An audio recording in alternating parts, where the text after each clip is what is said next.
62세. 이 나이에 사랑을 한다는 게 말이 되나 싶었다. 아니, 정확히 말하면 사랑을 다시 한다는 게 말이다. 나는 이선희. 평범한 이름, 평범한 인생을 살아온 여자다. 30년을 초등학교 교사로 일했고 2년 전 정년퇴직을 했다. 남편은 내가 50세 되던 해에 췌장암으로 세상을 떠났다. 아들 하나, 딸 하나를 키워 다 결혼시키고 손주도 셋이나 있다. 누가 봐도 성공한 인생이었다. 그런데 왜일까? 거울을 볼 때마다 눈가의 주름 사이로 허전함이 묻어났다. 은퇴 후 나는 사실 좀 방황했다. 30년간 아침 7시면 학교에 가던 사람이 갑자기 할 일이 없어지니 시간이 남아 돌았다. 처음엔 좋았다. 그동안 미뤄왔던 드라마도 보고 친구들과 여행도 다녔다. 하지만 6개월쯤 지나니 공허함이 밀려왔다. 아이들은 각자 바쁘고 손주들은 학원에 바빴다. 나는 텅 빈 아파트에서 혼자 식사를 하며 생각했다. 이게 내가 그토록 기다리던 은퇴 생활인가? 그래서 시작한 게 봉사활동이었다. 구청 게시판에서 우연히 본 독거노인 말벗 봉사 공고. 나보다 나이 많은 어르신들과 이야기를 나누면 시간도 보내고 보람도 느낄 수 있을 것 같았다.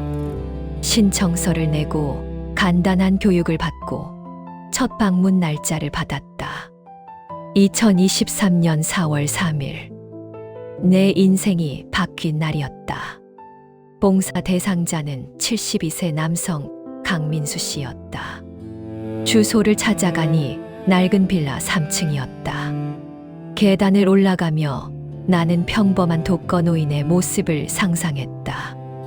어두컴컴한 방, 오래된 가구, 외로움에 찌든 얼굴. 초인종을 눌렀다. 문이 열리고 내 예상은 완전히 빗나갔다. 안녕하세요. 강민수입니다. 목소리부터 달랐다. 72세라고 믿기지 않을 만큼 또렷하고 힘찬 목소리. 문을 연 사람은 키가 크고 반듯한 체격의 남성이었다.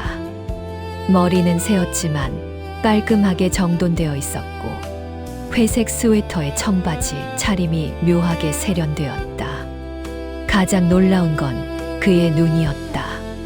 생기가 넘쳤다. 말벗 봉사로 온 이선희입니다. 아, 네. 들어오세요. 집 안은 더 놀라웠다. 책으로 가득했다. 벽 한쪽을 차지한 책장에는 문학부터 역사, 철학까지 온갖 책이 빼곡했다. 한쪽 벽에는 작은 그림들이 걸려 있었고 창가에는 화초들이 싱싱하게 자라고 있었다. 이건 외로운 독거노인의 집이 아니라 교양 있는 지식인의 서재 같았다. 차 드시겠어요? 커피, 녹차, 홍차 있습니다. 아, 녹차 주세요. 그는 능숙하게 차를 준비했다. 내가 앉아 있는 동안 그의 움직임을 관찰했다. 허리도 곧았고 손동작도 정확했다. 도대체 왜 이 사람이 말벗 봉사 대상자인지 의아했다. 차를 앞에 놓으며 그가 미소 지었다. 제가 좀 특이한 케이스죠. 다들 그렇게 생각하세요. 아, 죄송합니다. 그런 게 아니라 괜찮습니다. 사실 제가 봉사를 신청한 이유가 좀 특별해요. 그는 천천히 말했다. 5년 전 아내를 잃고 혼자 살게 되었는데 처음엔 괜찮았다고 했다. 평생 대학 교수로 살며 책과 연구에 파묻혀 지냈기에 혼자 있는 게 익숙했다. 하지만 시간이 지나니 문제가 생겼다. 말을 하지 않게 된 것이다. 하루 종일 책만 읽고 글만 쓰고 혼자 생각만 하다 보니 일주일에 한마디도 안 하는 날이 많아졌어요. 그러다 어느 날 목소리를 내려는데 잘 안 나오더라고요. 그래서 신청했습니다. 말벗이 필요해서요. 나는 고개를 끄덕였다. 이해가 됐다. 육체적으로는 건강하지만 정신적으로는 고립되어 있는 사람. 그런 사람도 분명 도움이 필요했다. 그럼 오늘은 뭐 하실래요? 그냥 이야기 나눌까요? 네, 좋아요. 선생님은 뭐 하시던 분이세요? 초등학교 교사였어요. 30년 하다가 은퇴했죠. 아, 선생님이셨군요. 저도 선생님이었으니 동업자네요. 그렇게 우리의 첫 만남이 시작되었다. 일주일에 한 번, 월요일 오후 2시. 그게 우리의 약속 시간이 되었다. 처음 몇 주는 그냥 일상적인 대화를 나눴다. 날씨, 뉴스, 요즘 읽는 책. 그런데 이상하게도 시간이 금방 갔다. 보통 봉사 시간은 1시간이었는데 우리는 자주 2시간, 3시간씩 이야기했다. 강민수 씨는 놀라운 사람이었다. 전공이 서양 철학이었는데 이야기를 듣고 있으면 딱딱한 철학이 마치 재미있는 소설처럼 느껴졌다. 그는 소크라테스의 대화를 마치 어제 있었던 일처럼 생생하게 풀어냈고 니체의 사상을 일상의 언어로 번역했다. 선생님, 니체가 말한 신은 죽었다는 게 사실 신을 부정하는 게 아니에요. 인간이 스스로 의미를 만들어야 한다는 거죠. 누군가가 내 인생의 의미를 정해주는 게 아니라 내가 직접 만들어가야 한다는 거예요. 나는 고개를 끄덕이며 들었다. 그의 설명은 명쾌했다. 하지만 내게 더 인상적이었던 건 그의 태도였다. 그는 가르치려 들지 않았다. 자신의 생각을 이야기하고 내 생각을 물었고 우리는 대등하게 대화했다. 어느 날 내가 물었다. 교수님은 평생 철학을 공부하셨는데 인생에서 가장 중요한 게 뭐라고 생각하세요? 그는 잠시 생각하더니 대답했다. 연결이요. 연결요? 네. 사람과 사람, 사람과 세상, 과거와 현재. 우리는 혼자 살 수 없어요. 모든 게 연결되어 있죠. 사랑도, 우정도, 배움도 다 연결의 한 형태예요. 제가 아내를 잃고 가장 힘들었던 건 그 연결이 끊어진 거였어요. 그의 눈가가 촉촉해졌다. 나는 처음으로 그의 외로움을 직접 느꼈다. 그래서 제가 봉사를 신청한 거예요. 새로운 연결을 만들고 싶었어요. 그리고 선생님을 만났죠. 그 순간 내 심장이 이상하게 뛰었다. 설마 이건 아니겠지. 나는 62세고 그는 72세다. 우리는 그냥 봉사자와 대상자일 뿐이다. 하지만 가슴은 정직했다. 두근거렸다. 여름이 왔다.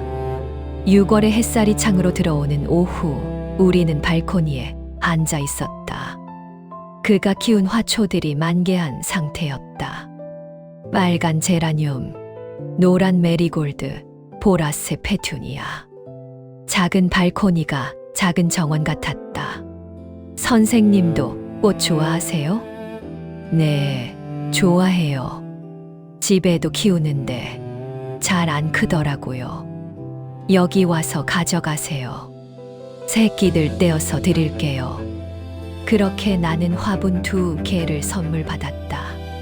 집에 돌아와 발코니에 놓고 보니 묘한 기분이 들었다. 그의 화분이 내 집에 있다는 게 마치 그의 존재가 내 삶에 들어온 것 같았다. 그날 밤 나는 오랜만에 일기를 썼다. 결혼 전에 쓰던 일기장을 꺼내 먼지를 털어냈다. 오늘 강민수 씨에게 화분을 받았다. 제라늄과 페투니아. 그가 직접 키운 것들이다. 이상하게도 이 화분들이 마음에 든다. 아니, 화분이 아니라 그 화분을 키운 사람이 마음에 드는 건지도 모른다. 나 지금 뭐 하는 거지? 62세 할머니가 72세 할아버지한테 설레는 거야. 나는 일기장을 덮고 웃었다. 바보 같았다. 하지만 나쁘지 않았다. 오히려 좋았다. 이렇게 가슴이 두근거리는 게 얼마만인지. 다음 주 월요일, 나는 평소보다 신경을 써서 옷을 골랐다. 아니, 사실 전날부터 고민했다. 너무 젊게 입으면 오버고, 너무 수수하면 또 그렇고. 결국 밝은 베이지색 블라우스에 청바지를 입었다. 거울을 보니 나쁘지 않았다. 아니, 꽤 괜찮았다. 현관문을 열고 나오는데 아래층 사는 이웃이 나를 보고 웃었다. 어머, 선희 씨, 오늘 얼굴이 환하네요. 무슨 좋은 일 있어요? 아, 그냥요. 날씨가 좋아서. 거짓말이었다. 날씨 때문이 아니었다. 그를 만나러 가기 때문이었다. 강민수 씨의 집에 도착했다. 초인종을 누르는 내 손이 떨렸다. 문이 열렸다. 안녕하세요, 선생님. 안녕하세요. 그의 눈이 잠깐 커졌다. 오늘 좀 다르신데요? 네. 아니에요. 그냥 좋아 보이신다고요. 내 얼굴이 뜨거워졌다. 이 나이에 얼굴이 빨개지다니. 그날 우리는 평소와 다른 대화를 나눴다. 철학이나 책 이야기가 아니라 개인적인 이야기였다. 선생님, 남편분을 잃고 정말 힘드셨죠? 네, 처음엔 그랬어요. 하지만 시간이 해결해 주더라고요. 교수님도 그렇죠. 맞아요. 시간. 근데 최근에 깨달은 게 있어요. 시간이 상처를 치유하는 게 아니라 시간 속에서 우리가 뭘 하느냐가 중요한 거더라고요. 무슨 뜻이에요? 그냥 시간을 흘려보내면 상처는 그대로예요. 아무는 게 아니라 익숙해지는 거죠. 하지만 그 시간 동안 새로운 걸 경험하고 새로운 사람을 만나면 그게 진짜 치유인 것 같아요. 그가 내 눈을 똑바로 봤다. 선생님을 만난 게 제게는 그런 경험이에요. 심장이 터질 것 같았다. 8월이 되었다. 우리의 만남은 이제 일주일에 한 번이 아니었다. 월요일 공식 봉사 외에도 수요일에 같이 미술관에 가고 금요일에는 같이 산책을 했다. 나는 구청에 이 사실을 숨겼다. 봉사 시간 외에 개인적으로 만나는 건 권장되지 않는다는 걸 알았기 때문이다. 그날은 8월 15일 광복절이었다. 우리는 한강변을 걷고 있었다. 저녁 노을이 강물을 붉게 물들였다. 선생님. 네. 제가 고백할 게 있어요. 내 심장이 빨리 뛰었다. 설마 고백? 이 나이에? 사실 저는 말벗이 필요해서 봉사를 신청한 게 아니에요. 네. 그는 깊은 숨을 쉬었다. 제게 딸이 있어요. 딸이요? 네. 미국에 살아요. 재작년에 딸이 한국에 왔었어요. 저를 미국으로 데려가려고요. 자기네 집 근처에 좋은 시니어 타운이 있다고 거기서 살자고요. 그래서요? 거절했어요. 저는 여기서 태어나 여기서 살아온 사람이에요.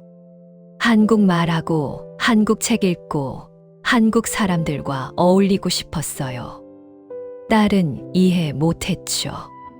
혼자 외롭게 살 거면서 왜 안 오냐고 화를 냈어요. 그게 말벗 봉사랑 무슨 상관이에요.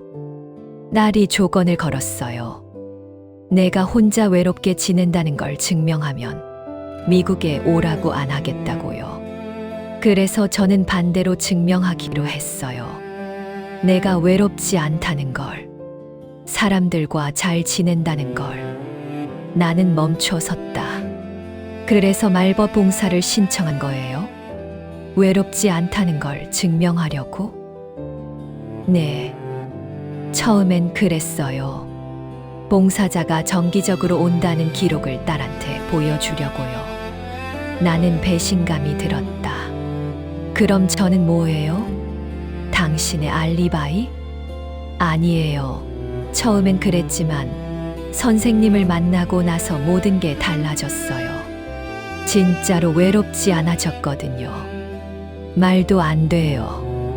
거짓말로 시작한 관계가. 선생님, 제 마음은 진짜예요.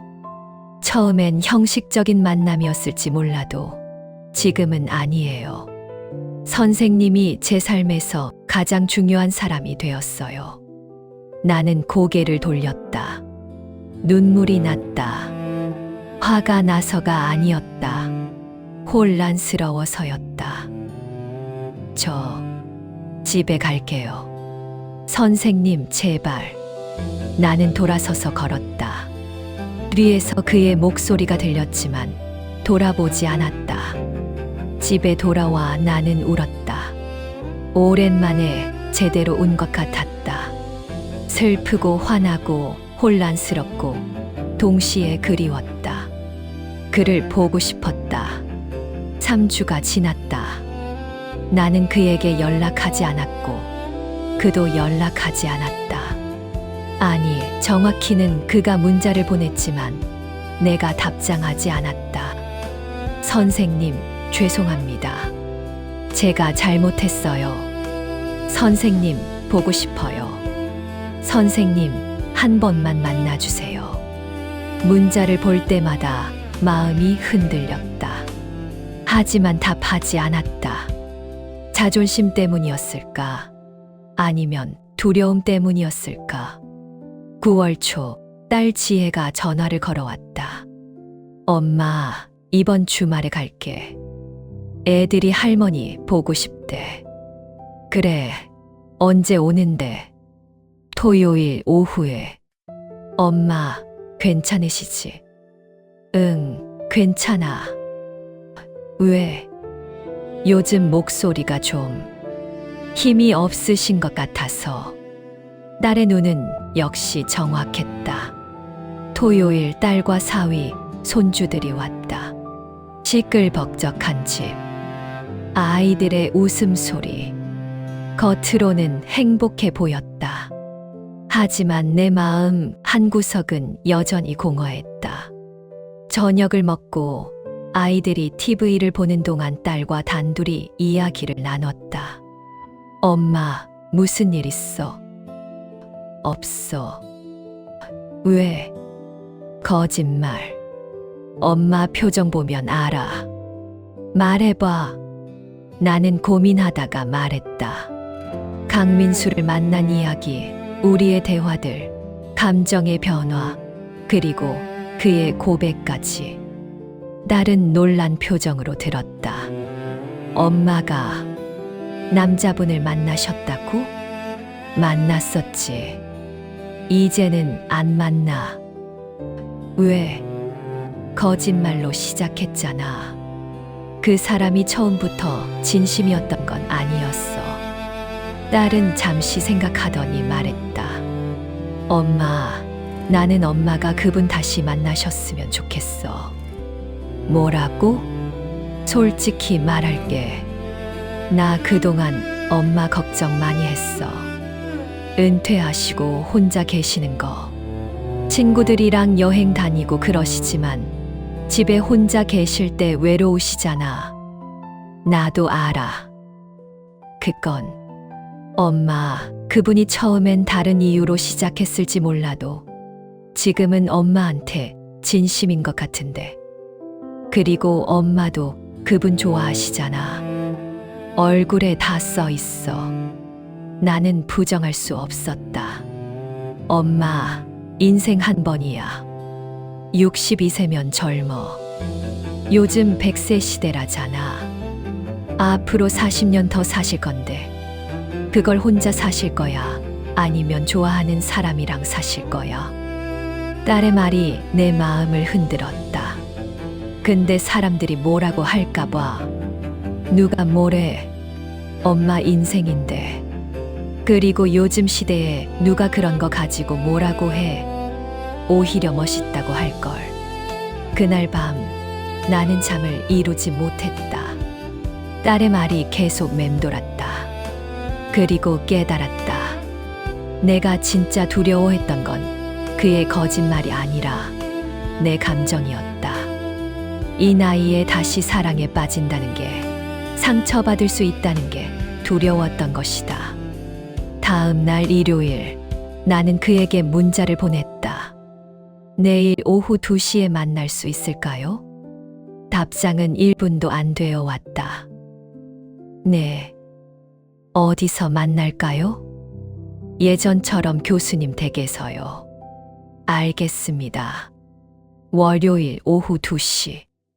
나는 떨리는 마음으로 그의 집 앞에 섰다. 초인종을 눌렀다. 문이 열렸다. 강민수는 수척해 보였다. 3주 만에 몇 년은 늙은 것 같았다. 그의 눈에는 기쁨과 불안이 동시에 어려 있었다. 들어오세요. 집 안은 어두웠다. 커튼이 쳐져 있었고 화분들도 시들어 있었다. 발코니에 그 화사했던 꽃들이 거의 다 죽어 있었다. 교수님, 화분들이. 죄송해요. 정신이 없어서. 아니, 거짓말 안 할게요. 의욕이 없었어요. 선생님이 안 계시니까. 우리는 마주 앉았다. 침묵이 흘렀다. 내가 먼저 입을 열었다. 교수님. 네. 제가 화가 났던 건 교수님이 거짓말을 해서가 아니에요. 그럼요. 무서웠어요. 62세에 다시 누군가를 좋아한다는 게, 상처받을 수도 있다는 게.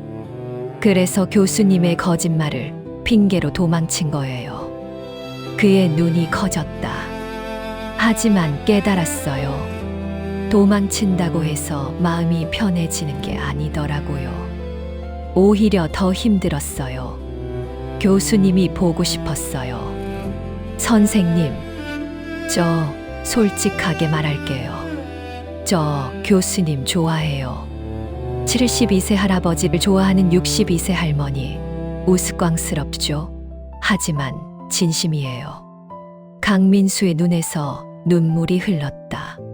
72세 남자가 우는 모습을 처음 봤다. 저도요. 저도 선생님을 사랑해요. 사랑이요? 네. 좋아하는 정도가 아니에요. 사랑이에요. 이 나이에 사랑을 다시 하게 될 줄 몰랐어요. 하지만 선생님을 만나고 제 인생이 다시 의미를 찾았어요. 그가 내 손을 잡았다. 72세 남자의 손은 주름지고 거칠었지만 따뜻했다. 선생님, 저와 함께 해주시겠어요? 남은 인생을 같이 살면 안 될까요? 나는 놀라 손을 빼려 했지만 그가 꽉 잡았다. 프러포즈예요. 이 나이에 프러포즈를 하게 될 줄 몰랐지만, 선생님, 저와 결혼해 주세요. 나는 충격을 받았다. 결혼, 우리가 만난 지 겨우 5개월밖에 안 됐는데. 교수님, 너무 빨라요. 우리 좀 더 천천히. 선생님, 제게 시간이 많지 않아요. 무슨 말씀이세요? 그가 깊은 숨을 쉬었다. 저 병이 있어요. 내 심장이 멎는 것 같았다. 췌장암. 3기예요. 작년 12월에 진단받았어요. 뭐라고요? 항암 치료를 받고 있어요. 지금은 상태가 괜찮은 편이지만 의사 말로는 2년 정도래요. 나는 아무 말도 할 수 없었다. 내 남편도 췌장암으로 갔다. 얼마나 고통스러운 병인지 너무 잘 알았다. 그래서 말벗 봉사를 신청한 거예요. 딸한테 증명하려고. 그건 거짓말이었어요. 진짜 이유는 남은 시간 동안 누군가와 의미 있는 연결을 만들고 싶었어요. 혼자 죽고 싶지 않았어요. 눈물이 왈칵 쏟아졌다. 화가 났다. 슬펐다. 억울했다. 왜 진작 말하지 않으셨어요? 무서웠어요. 말하면 선생님이 동정심으로 저를 대할까봐. 아니면 아예 떠날까봐. 저는 그냥 평범하게 선생님과 시간을 보내고 싶었어요. 평범하게요. 이게 평범한가요? 저한테 프러포즈까지 하시면서. 죄송해요. 하지만 제 마음은 진짜예요. 2년이든 1년이든 남은 시간을 선생님과 함께 하고 싶어요. 나는 고개를 저었다. 안 돼요. 못해요. 선생님, 한 번 겪었어요. 사랑하는 사람이 그 병으로 죽어가는 거. 다시는 그런 고통을 겪고 싶지 않아요. 나는 일어섰다. 가방을 집었다. 기다려주세요. 안 돼요. 미안해요. 나는 뛰쳐나왔다. 계단을 내려가는데 다리에 힘이 풀렸다. 1층 계단에 주저앉아 한참을 울었다. 그날 이후 일주일을 혼란 속에서 보냈다. 밥맛도 없고 잠도 안 왔다. 딸이 전화를 걸어왔지만 받지 않았다. 아무하고도 이야기하고 싶지 않았다. 베란다에 제라늄을 봤다. 그가 준 꽃. 여전히 싱싱하게 피어 있었다. 나는 그 꽃에 물을 주며 생각했다. 저 꽃도 언젠가는 시들 텐데. 그래도 지금은 이렇게 아름답잖아. 일주일째 되던 날, 옛날 친구 영자가 찾아왔다. 30년 친구였다. 딸이 연락했나 보다. 선이야, 무슨 일이야? 딸이 걱정하던데. 별일 아니야. 거짓말. 얼굴에 다 써 있어. 나는 결국 모든 이야기를 털어놨다. 강민수를 만난 것, 사랑에 빠진 것, 그의 병, 그리고 프러포즈. 영자는 조용히 듣더니 물었다. 너 그 사람 사랑해? 응. 그럼 답은 정해진 거 아냐? 하지만 또 그 고통을 겪어야 한다고. 선이야, 너 남편 보낼 때 후회했어. 뭐, 남편이랑 결혼한 거 후회했냐고. 어차피 그렇게 먼저 갈 거 만나지 말 걸 그랬어. 아니지. 절대 그렇게 생각 안 했어. 그치? 왜냐면 함께한 시간이 행복했으니까. 그 고통보다 행복이 더 컸으니까. 이번에도 마찬가지 아냐? 나는 할 말이 없었다. 선이야, 인생은 길이가 아니라 깊이야. 2년을 함께 살더라도 그게 의미 있고 행복하다면 그게 20년보다 나을 수도 있어. 그 사람이 너한테 프러포즈한 건 남은 인생을 너와 함께 하고 싶다는 거잖아. 그게 얼마나 큰 사랑이야.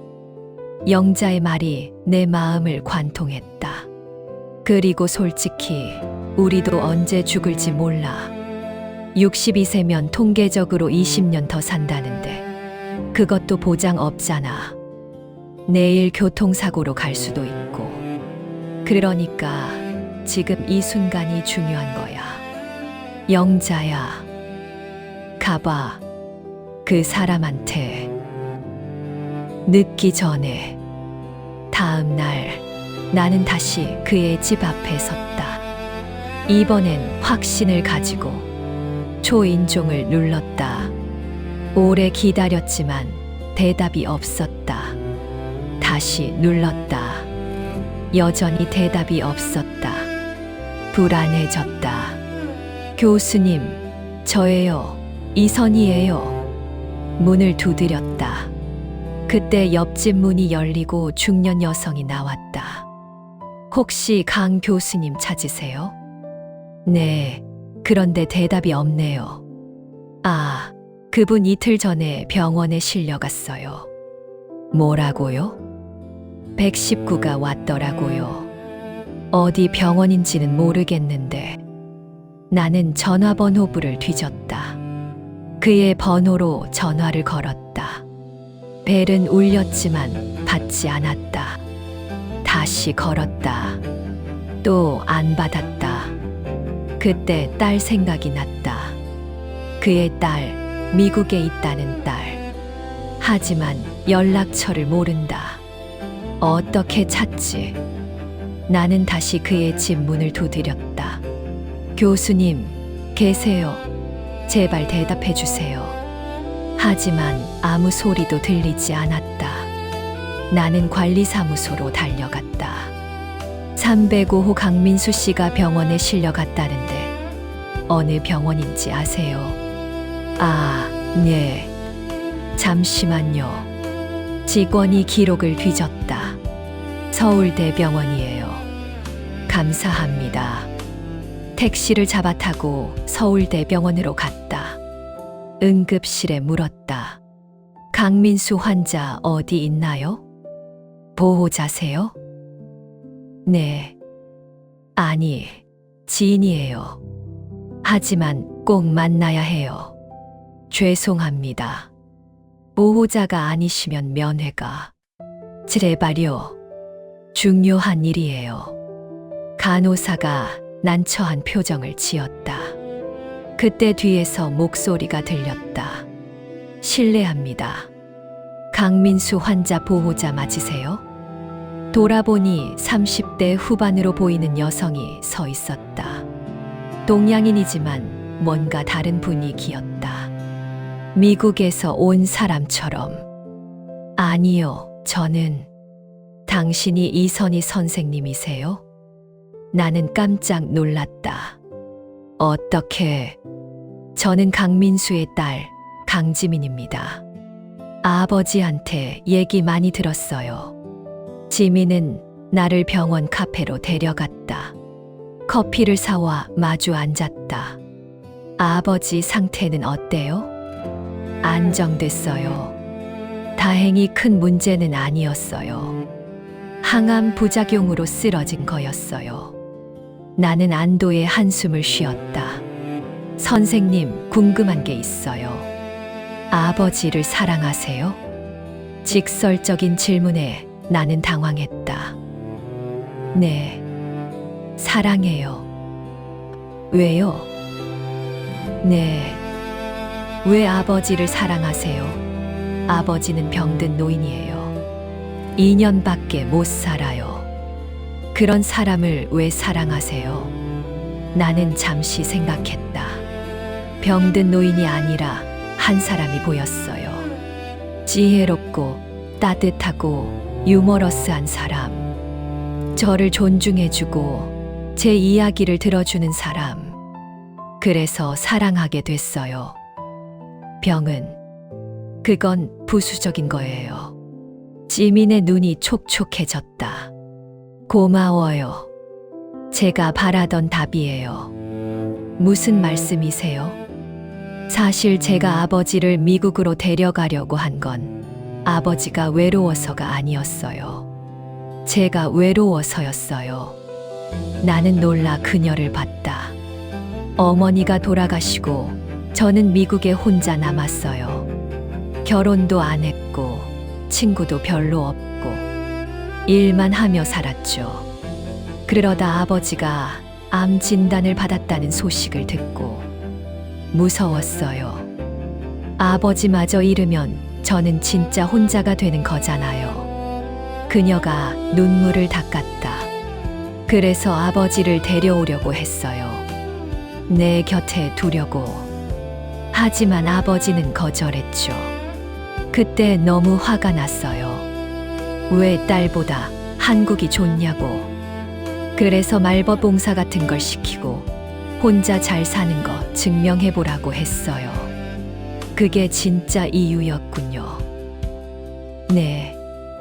하지만 아버지가 선생님 이야기를 하기 시작하면서 깨달았어요. 아버지는 혼자가 아니었어요. 사랑하는 사람이 생긴 거예요. 그리고 저는 제 외로움을 아버지한테 떠넘기려고 했던 거예요. 지민이 내 손을 잡았다. 선생님, 아버지랑 결혼해 주세요. 네. 아버지가 선생님 이야기를 할 때 20년은 젊어 보였어요. 행복해 보였어요. 그런 아버지를 보는 게 저는 좋았어요. 제발 아버지의 마지막을 행복하게 해주세요. 나는 눈물을 흘렸다. 저도 그러고 싶어요. 하지만 두려우세요? 네. 또 사랑하는 사람을 잃는 게 선생님 사랑은 소유가 아니에요. 함께하는 시간이에요. 아버지와 함께할 수 있는 시간, 그게 얼마든 소중한 거예요. 그녀의 말이 내 마지막 두려움을 녹였다. 지민이 나를 병실로 안내했다. 30분만 계세요. 아버지가 아직 약하시니까. 알겠어요. 고마워요. 문을 열고 들어갔다. 강민수는 침대에 누워 있었다. 눈을 감고 있었지만 내가 들어오는 소리에 눈을 떴다. 선생님. 그의 목소리는 약했지만 눈빛은 여전히 맑았다. 왜 연락도 안 하고 이렇게 됐어요? 미안해요. 선생님을 더 이상 힘들게 하고 싶지 않아서. 나는 침대 옆에 앉았다. 그의 손을 잡았다. 교수님, 저 답하러 왔어요. 답이요? 프러포즈에 대한 답이요. 그의 눈이 커졌다. 네, 결혼할게요. 선생님, 진심이세요? 네. 72세 할아버지랑 결혼하는 62세 할머니. 우스꽝스럽죠. 하지만 진심이에요. 강민수의 눈에서 눈물이 흘렀다. 고마워요. 정말 고마워요. 하지만 조건이 있어요. 뭐든지 들어줄게요. 끝까지 함께해요.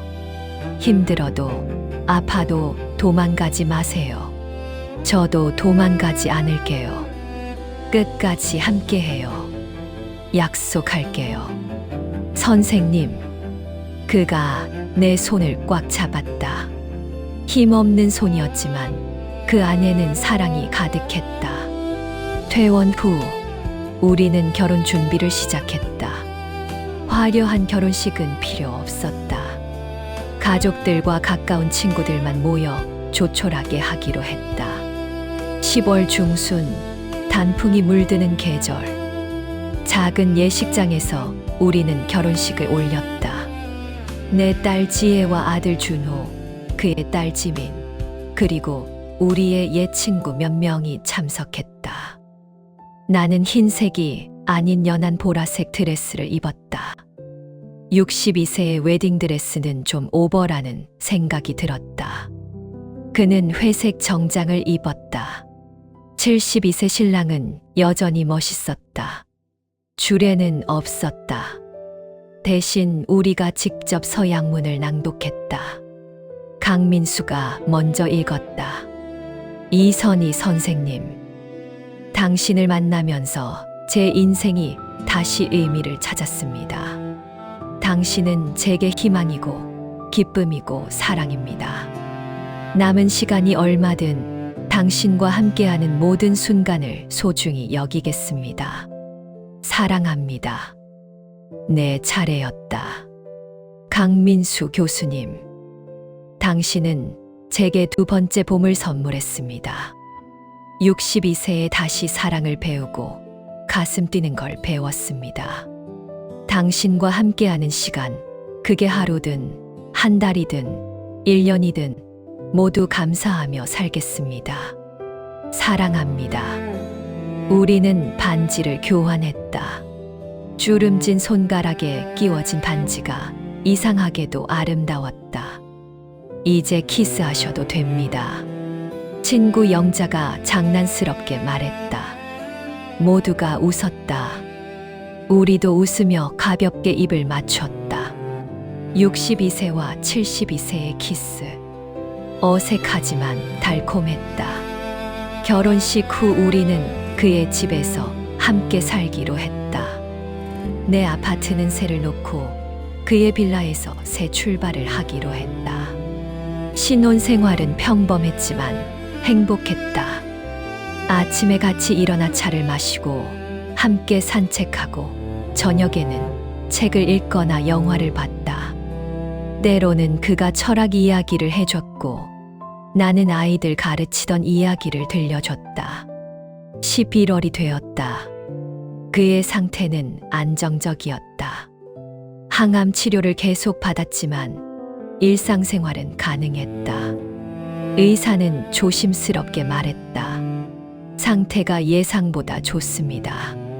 정신적 안정이 도움이 되는 것 같아요. 12월 첫 눈이 내렸다. 우리는 발코니에서 눈을 바라봤다. 그가 내 어깨를 안았다. 선생님, 행복해요? 너무 행복해요. 저도요. 당신을 만나서 정말 다행이에요. 그때 핸드폰이 울렸다.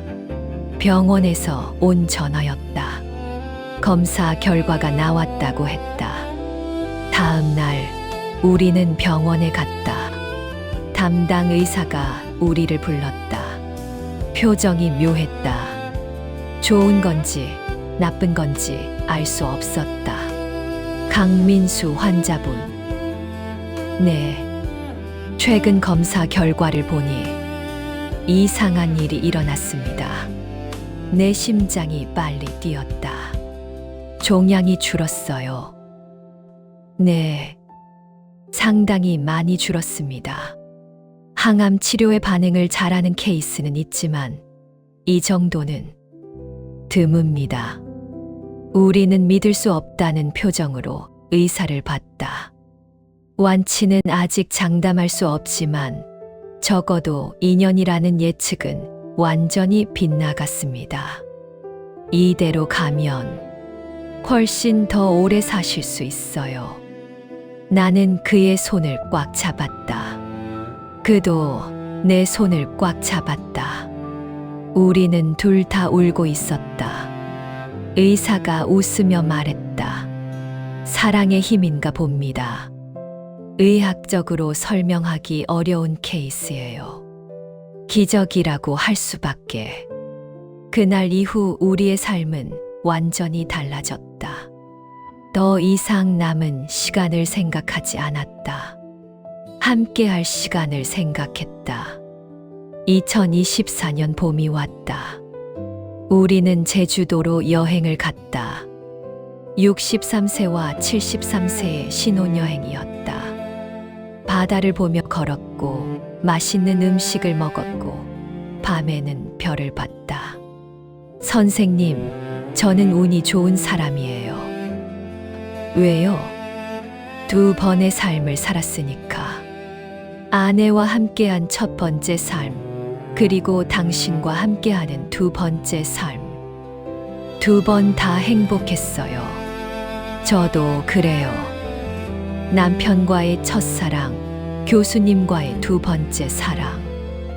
둘 다 소중해요. 우리는 전혀 죄책감을 느끼지 않았다. 과거의 사랑을 배신하는 게 아니었다. 그들이 우리에게 사랑을 가르쳐 줬기에 우리가 다시 사랑할 수 있었다. 여름이 되었다. 강민수의 건강은 계속 좋아졌다. 의사들도 놀라워했다. 의학 저널에 실어도 되겠어요. 라고 농담까지 했다. 우리는 함께 정원을 가꾸기 시작했다. 작은 발코니가 아니라 외곽의 작은 텃밭을 빌렸다. 토마토, 상추, 오이를 심었다. 매주 토요일마다 가서 물을 주고 잡초를 뽑았다. 선생님, 이거 보세요. 토마토 열매가 맺혔어요. 정말이네. 우리가 키운 토마토. 작은 토마토 하나에 우리는 아이처럼 기뻐했다. 63세와 73세가 토마토 때문에 좋아하는 모습. 옆에서 보면 우습겠지만 우리는 진심으로 행복했다. 가을이 왔다. 우리는 결혼 1주년을 맞았다. 특별한 건 하지 않았다.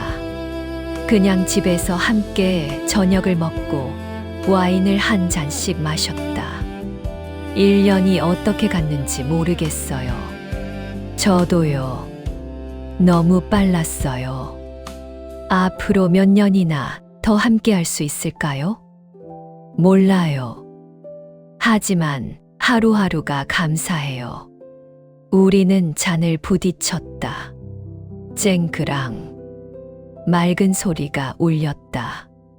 2025년 1월 새해가 밝았다. 강민수는 병원에서 정밀 검사를 받았다. 종양이 거의 사라졌다는 소식을 들었다. 완치라고 봐도 될 것 같습니다.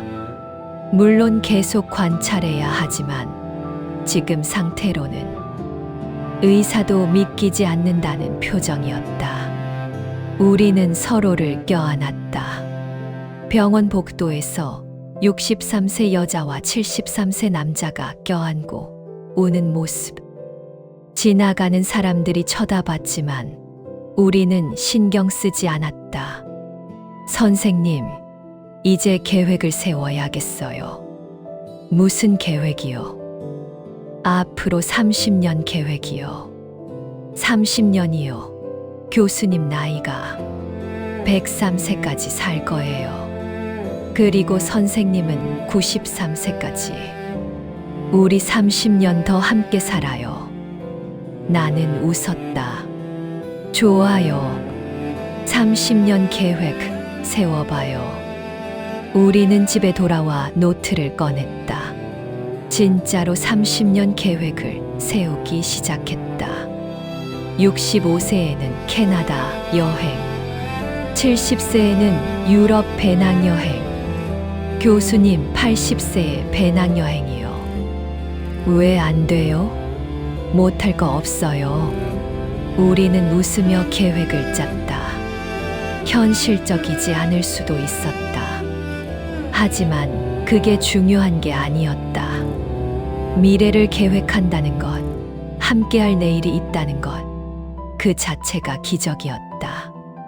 2월, 강민수의 딸 지민이 한국에 왔다. 깜짝 방문이었다. 아빠, 이선희 어머니, 왜 갑자기 온 거야? 할 말이 있어요. 우리는 거실에 앉았다. 지민은 긴장한 표정이었다. 저 한국으로 돌아올까 해요. 미국에서 15년 살았는데 이제 돌아오고 싶어요. 아빠도 여기 계시고 이제 어머니도 생기셨고 저도 가족 곁에 있고 싶어요. 강민수의 눈이 촉촉해졌다. 지민아, 그리고 솔직히 아빠가 암을 이겨내는 거 보면서 생각했어요. 인생은 혼자 사는 게 아니구나. 가족, 사랑, 연결, 그게 중요한 거구나. 나는 지민의 손을 잡았다. 환영해요, 딸. 그날 저녁 우리 셋은 함께 식사를 했다. 내 딸 지혜와 아들 준호도 불렀다. 강민수의 딸 지민까지. 갑자기 우리는 큰 가족이 되었다. 건배. 우리는 잔을 들었다. 각자 다른 인생을 살았지만 이제 하나의 가족이 된 사람들. 늦가기 사랑이 만든 새로운 가족이었다. 3월이 되었다. 벚꽃이 피기 시작했다. 우리는 여의도 벚꽃길을 걸었다. 손을 잡고 천천히 서두르지 않고. 선생님, 제가 고백할 게 하나 더 있어요. 또요? 무서운데요. 이번엔 좋은 거예요. 뭔데요? 사실 저 선생님을 처음 본 순간부터 좋았어요. 네. 2023년 4월 3일. 초인종 소리를 듣고 문을 열었을 때 선생님이 서 계셨죠. 그때부터였어요. 첫눈에 반했어요. 나는 웃었다.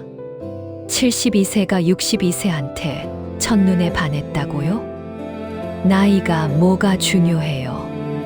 마음은 거짓말을 안 하거든요. 선생님이 웃을 때 눈가에 주름이 생기잖아요. 그게 너무 예뻐 보였어요. 그리고 선생님 목소리가 따뜻했어요.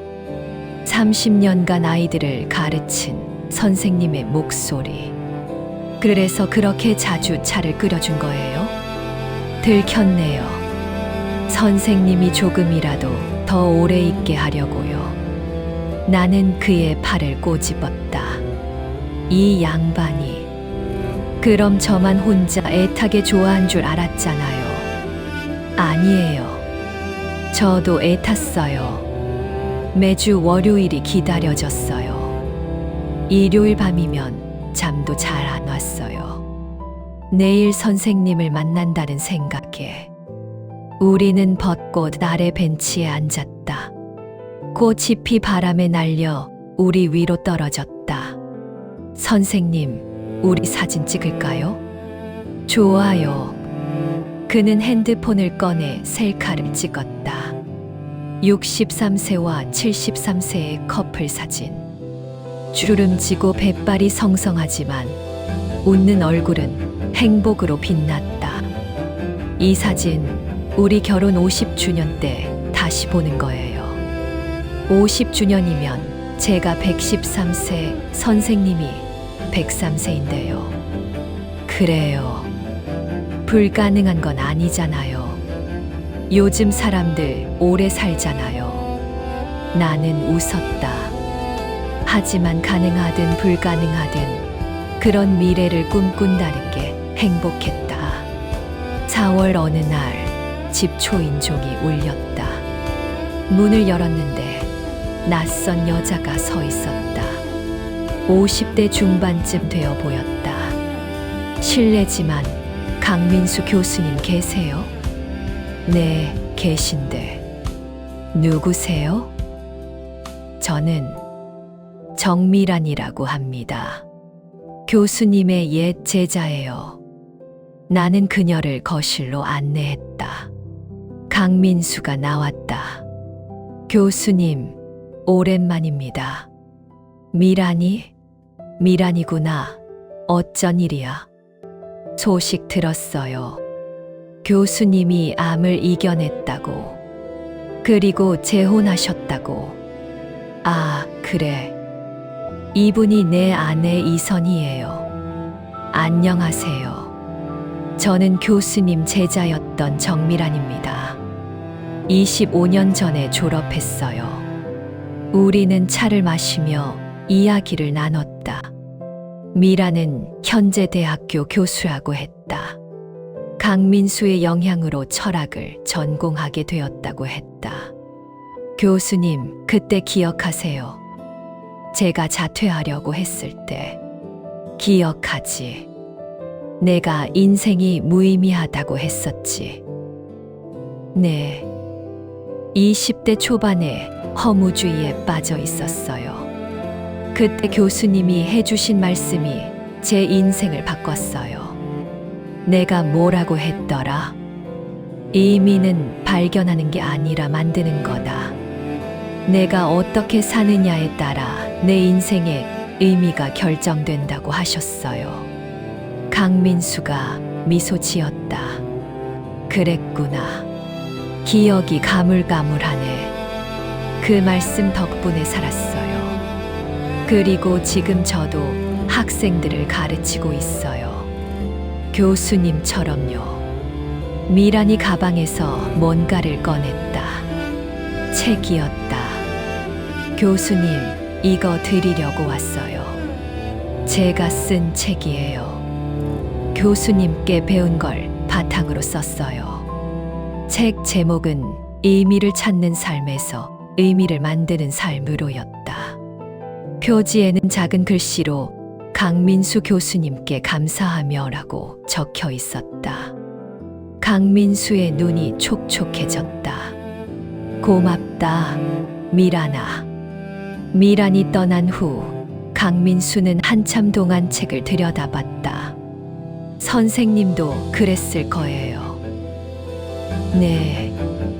30년간 가르친 학생들. 그 아이들의 인생에 분명히 영향을 미쳤을 거예요. 선생님이 모르는 곳에서 누군가는 선생님을 기억하며 살고 있을 거예요. 나는 생각해봤다. 정말 그럴까? 내가 가르친 수백 명의 아이들 중에 누군가는 나를 기억하고 있을까? 맞아요.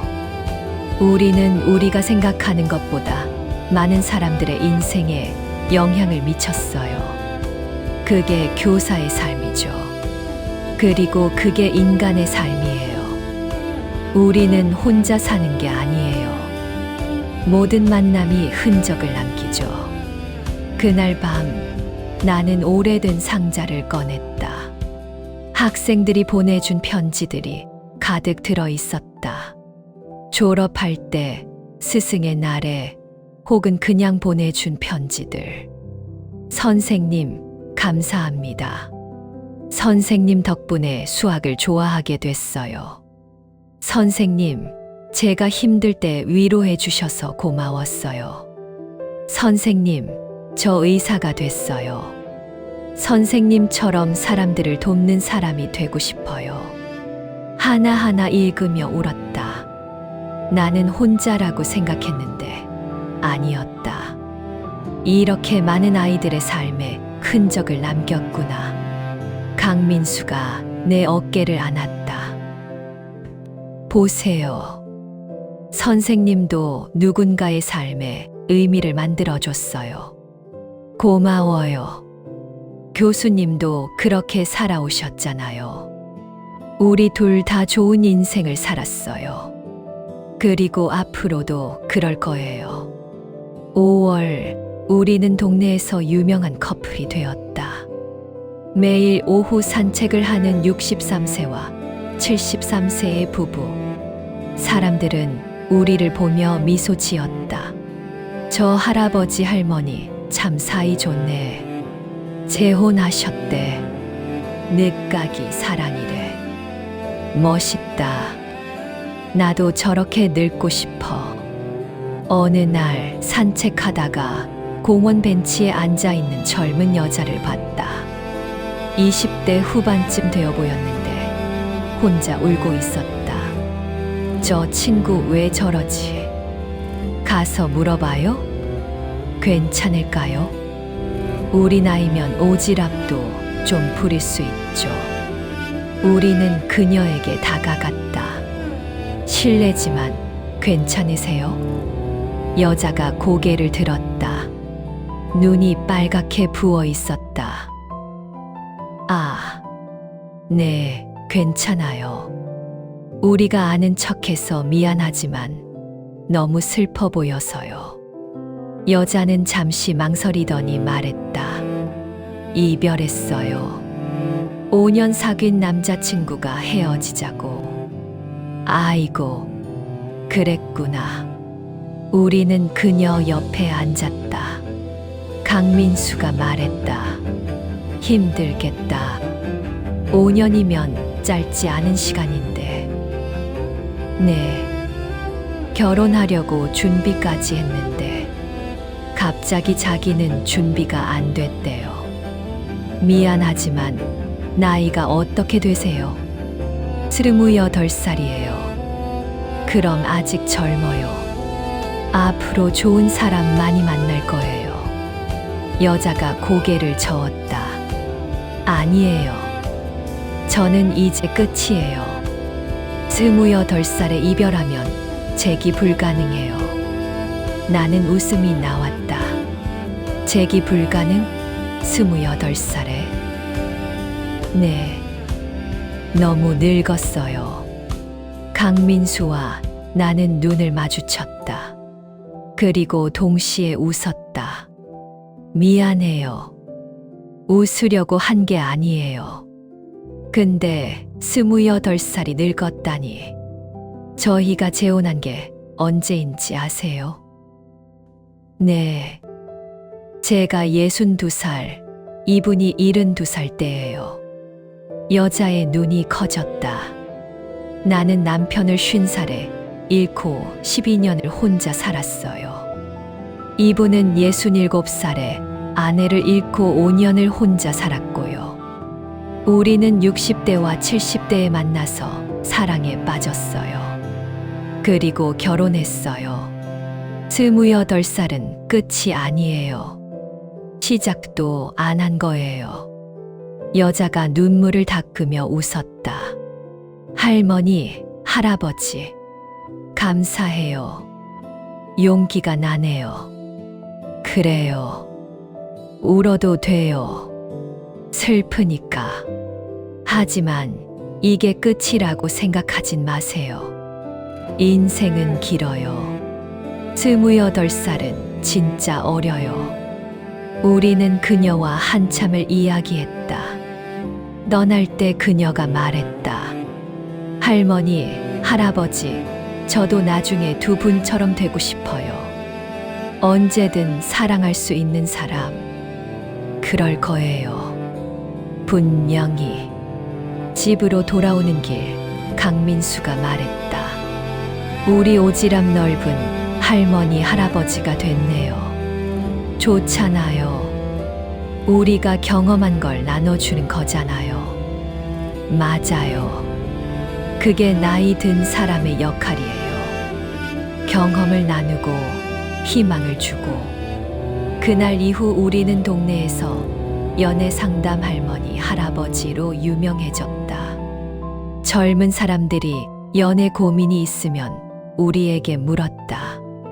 우리는 기꺼이 이야기를 들어주고 조언해줬다. 6월, 우리는 결혼 2주년을 앞두고 있었다. 아니, 정확히는 1년 8개월이었지만 매달을 기념일처럼 보냈다. 어느 일요일 아침, 나는 평소보다 일찍 일어났다. 주방으로 가서 커피를 끓였다. 강민수는 아직 자고 있었다. 커피를 마시며 창밖을 봤다. 아침 햇살이 부드럽게 들어왔다. 평범한 일요일 아침. 특별한 일은 없었다. 하지만 이게 기적이었다. 2년 전만 해도 나는 혼자였다. 아침에 혼자 일어나 혼자 커피를 마시고 하루를 혼자 보냈다. 외롭지 않다고 생각했지만 사실은 외로웠다.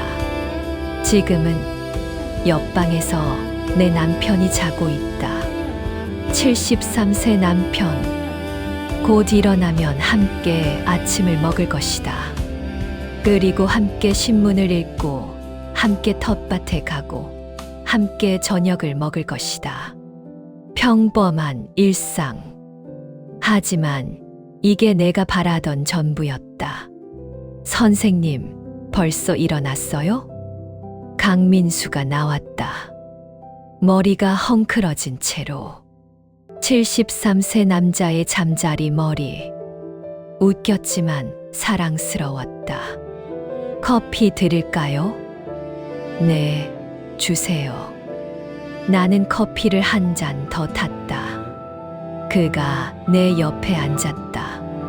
오늘 뭐 할까요? 아무것도 안 해요. 그냥 집에서 쉬어요. 좋아요. 그럼 책이나 읽을까요? 네. 우리는 그렇게 하루를 보냈다. 특별한 일은 없었다. 책을 읽고, 낮잠을 자고, 같이 요리를 하고, TV를 봤다. 하지만 그 평범한 일상이 행복이었다. 저녁 무렵 우리는 발코니에 나갔다. 해가 지고 있었다. 선생님, 저는 매일이 감사해요. 저도요. 평범한 하루가 얼마나 소중한지 이제 알아요. 암 진단을 받았을 때 저는 평범한 하루를 살 수 없을 거라고 생각했어요.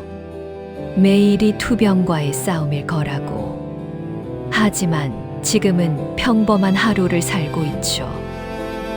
네, 그게 기적이에요. 의학적 기적이 아니라 일상의 기적이에요. 나는 그의 손을 잡았다.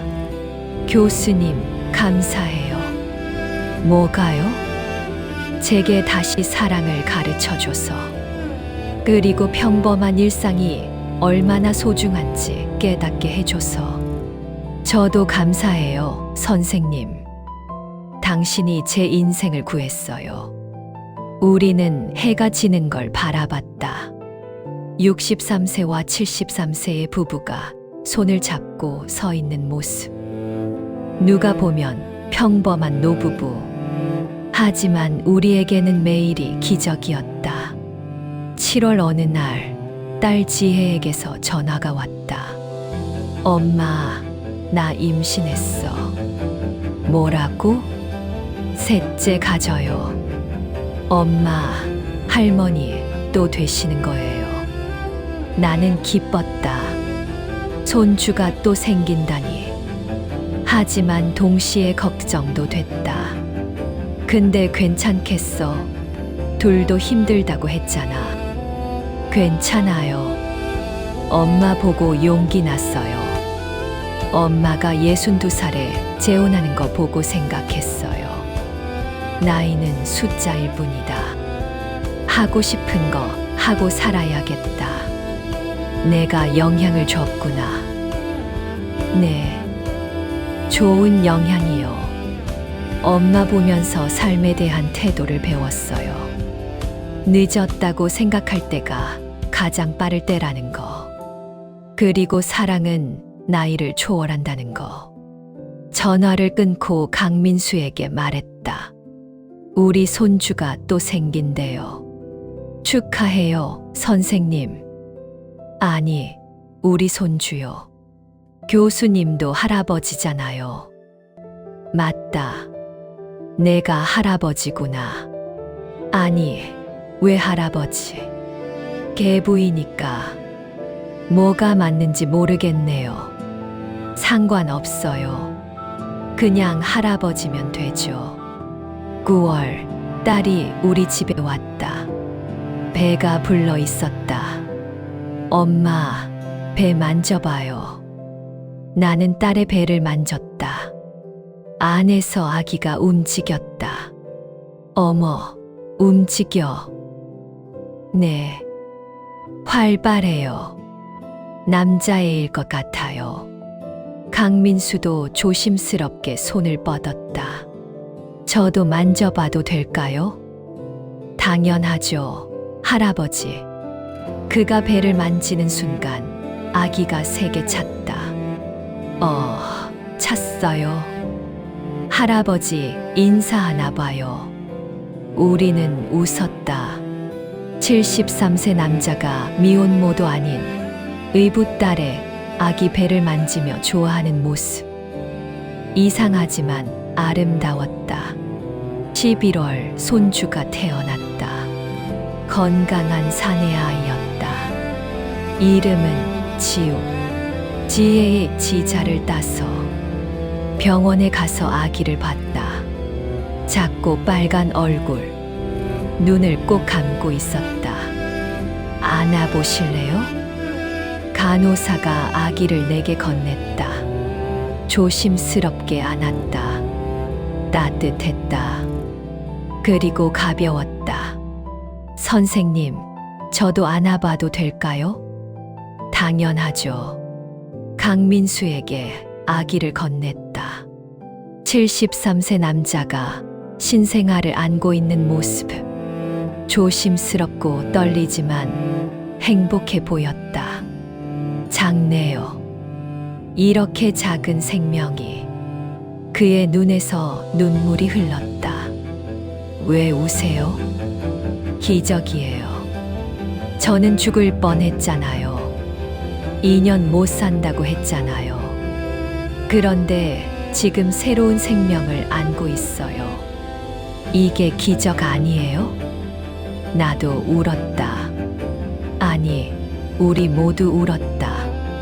병실에서 63세 할머니, 73세 할아버지, 그리고 신생아가 함께 울고 있었다.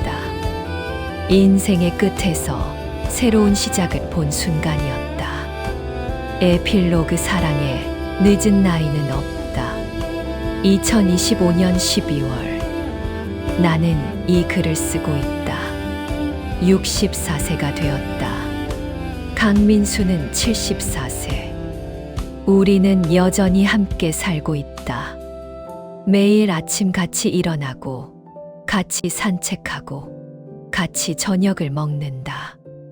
때로는 다투기도 한다. 74세 남자도 고집이 있고, 64세 여자도 마찬가지다. 하지만 다툼 끝에는 항상 화해가 있다. 그리고 더 깊은 이해가 있다. 강민수의 건강은 여전히 좋다. 3개월마다 검사를 받지만 종양은 다시 생기지 않았다. 의사는 기적이라고 말한다. 하지만 우리는 안다. 이건 의학의 기적이 아니라 사랑의 기적이라는 걸. 지난 주말 우리는 손주 지우의 돌잔치에 갔다. 1년이 어떻게 갔는지 모르겠다. 작았던 아기가 벌써 걷고 있었다. 할아버지, 지우가 강민수에게 달려왔다. 그는 지우를 안아 올렸다. 아이고, 우리 지우 무거워졌네. 할머니도, 지우가 내게도 손을 뻗었다. 나는 지우를 안았다. 따뜻한 온기, 삶의 온기. 파티가 끝나고 집으로 돌아오는 길, 강민수가 말했다. 선생님, 우리 잘했죠. 뭐려? 용기 낸 거요. 62세와 72세에 사랑한 거. 잘했죠. 최고의 선택이었어요. 만약 그때 선생님이 저를 거절했으면 어땠을까요? 생각하기도 싫어요. 지금의 행복이 없었겠죠. 저도요. 그래서 감사해요. 저한테 기회를 줘서. 집에 도착했다. 엘리베이터를 타고 올라가는데 거울에 우리 모습이 비쳤다. 64세 여자와 74세 남자. 백발이 성성하고 주름이 많지만 눈빛은 여전히 빛났다. 선생님, 저희 멋있지 않아요? 당연하죠. 우리가 제일 멋있어요. 집에 들어와 우리는 발코니에 나갔다. 서울의 야경이 펼쳐졌다. 선생님, 내년에는 뭐 하고 싶으세요? 유럽 여행 갈까요? 교수님이 30년 계획에 적어 놓은 거. 좋아요. 가요. 파리, 로마, 런던. 다 가봐요. 그리고 지우 동생도 생기면 좋겠어요. 아, 손주가 또요? 네. 많을수록 좋잖아요. 그럼 우리 딸 지민도 결혼하면 좋겠네요. 그러게요. 우리가 중매 한번 해볼까요? 오지랖 할머니 할아버지의 중매 사업. 우리는 웃었다. 64세와 74세의 웃음. 주름진 얼굴로 웃고 백발 머리를 흔들며 웃었다. 하늘에는 별이 떠 있었다. 수많은 별들. 각자의 빛을 내며 빛나고 있었다. 선생님, 우리도 저 별처럼이에요. 어떻게요? 각자의 빛을 내며 빛나고 있잖아요. 나이가 많든 적든 병이 있든 없든 우리 모두 별이에요. 맞아요. 그리고 우리는 지금 가장 밝게 빛나고 있어요. 강민수가 나를 안았다. 나도 그를 안았다. 64세와 74세의 포옹. 어색하지만 따뜻했다. 사랑해요, 선생님. 저도 사랑해요, 교수님. 그날 밤 침대에 누워 천장을 보며 생각했다. 인생은 참 신기하다. 62세에 내 인생이 끝난 줄 알았다. 은퇴하고 할 일 없이 그냥 죽는 날만 기다리는 줄 알았다. 하지만 그게 아니었다. 62세는 끝이 아니라 새로운 시작이었다. 사랑의 시작, 행복의 시작, 진짜 삶의 시작. 사람들은 말한다. 늦었어. 이제 뭐, 나이가 몇인데. 하지만 그건 거짓말이다. 사랑에 늦은 나이는 없다. 행복을 시작하기에 늦은 나이는 없다. 인생을 다시 살기에 늦은 나이는 없다. 나는 62세에 다시 태어났다. 그리고 지금 64세의 나는 인생에서 가장 행복하다. 창밖으로 첫눈이 내리기 시작했다. 2025년의 마지막 달. 우리의 새로운 인생이 시작된 지 2년 8개월. 강민수가 잠든 옆에서 나는 일기를 쓴다. 오늘도 감사한 하루였다. 평범한 하루였지만 그래서 더 감사한 하루였다. 사랑하는 사람과 함께 아침을 먹고 함께 웃고 함께 저녁을 먹었다. 이런 평범한 행복이 얼마나 귀한 건지 이제야 안다. 62세의 사랑에 빠진다는 건 세상에서 가장 아름다운 용기였다. 상처받을 수 있고 다시 혼자가 될 수 있고 사람들이 이상하게 볼 수도 있었다. 하지만 나는 용기를 냈다. 그리고 그 용기가 내 인생을 바꿨다. 이 글을 읽는 당신에게 말하고 싶다. 당신의 나이가 몇이든 당신의 상황이 어떻든 포기하지 마라. 사랑할 권리는 모두에게 있다. 행복할 권리는 모두에게 있다. 늦었다고 생각하는 그 순간이 사실은 가장 빠른 순간이다. 나는 62세에 새로운 삶을 시작했다. 당신도 할 수 있다. 당신의 나이가 40이든 50이든 60이든 70이든 사랑에 늦은 나이는 없다. 일기장을 덮고 불을 껐다. 옆에서 강민수의 고른 숨소리가 들렸다. 나는 그에게 몸을 기댔다. 따뜻했다. 이것이 내 늦가기 사랑의 결실이다. 거창한 게 아니다. 매일 아침 같이 일어나는 것, 손을 잡고 산책하는 것, 같이 밥을 먹는 것, 평범하고 소소한 일상. 하지만 그게 전부다. 그게 행복의 전부다. 창밖에 눈이 점점 더 많이 내렸다. 하얀 눈이 세상을 덮었다. 마치 우리의 백발처럼. 나는 미소 지으며 눈을 감았다. 내일 아침이 기다려졌다. 또 다른 평범한 하루. 또 다른 행복한 하루. 64세 이선희의 인생은 계속된다. 사랑과 함께, 행복과 함께, 그리고 희망과 함께. 후기 1년 후 2026년 12월.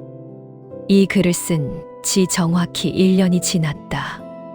많은 일이 있었다. 좋은 일부터 말하자면 강민수는 여전히 건강하다. 75세가 되었지만 오히려 더 건강해진 것 같다. 매일 운동하고 잘 먹고 웃으며 산다. 의사는 완치라는 말을 조심스럽게 꺼냈다. 나는 65세가 되었다. 경로당에 갈 나이다. 하지만 경로당 대신 나는 남편과 함께 서울 시내 곳곳을 돌아다닌다.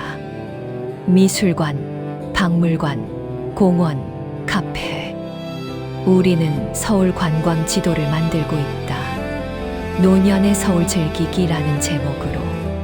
지민은 올해 봄에 남자친구가 생겼다. 동갑내기 한국인 남성이다. 크리스마스에 우리 집에서 만났는데 괜찮은 사람 같았다. 강민수는 딸의 남자친구를 보며 눈물을 글썽였다. 오래 기다렸던 순간이었다. 손주 지우는 이제 말을 한다. 할아버지, 할머니라고 또박또박 부른다. 그 소리를 들을 때마다 심장이 녹는다. 그리고 가장 놀라운 일. 지난주에 내 옛 제자에게서 연락이 왔다. 30년 전에 가르쳤던 아이였다. 아니, 이제 아이가 아니라 40대 중반의 성인이지만 선생님 기억하세요? 김민준이에요. 민준이, 어머, 민준이. 선생님 기사 봤어요. 62세에 재혼하셨다고. 그 기사 읽고 용기가 났어요. 무슨 용기? 저도 올해 이혼했거든요. 힘들었는데 선생님 기사 보고 생각했어요. 이혼이 끝이 아니구나. 새로운 시작일 수도 있구나. 나는 그와 오랫동안 통화했다. 그는 지금 힘든 시기를 보내고 있지만 희망을 잃지 않았다고 했다. 선생님 덕분이라고 했다. 전화를 끊고 나는 생각했다. 내 이야기가 누군가에게 위로가 되고 용기가 되고 희망이 되고 있구나. 그래서 이 글을 공개하기로 했다. 처음엔 개인적인 기록으로 쓴 거였지만 이제는 나누고 싶다. 나와 같은 고민을 하는 사람들에게. 당신이 지금 40대든 50대든 60대든 70대든 당신이 이혼했든 사별했든 평생 독신이었든 당신이 외롭든 상처받았든 희망을 잃었든 이 글이 작은 위로가 되길 바란다. 사랑은 끝나지 않는다. 새로 시작될 뿐이다.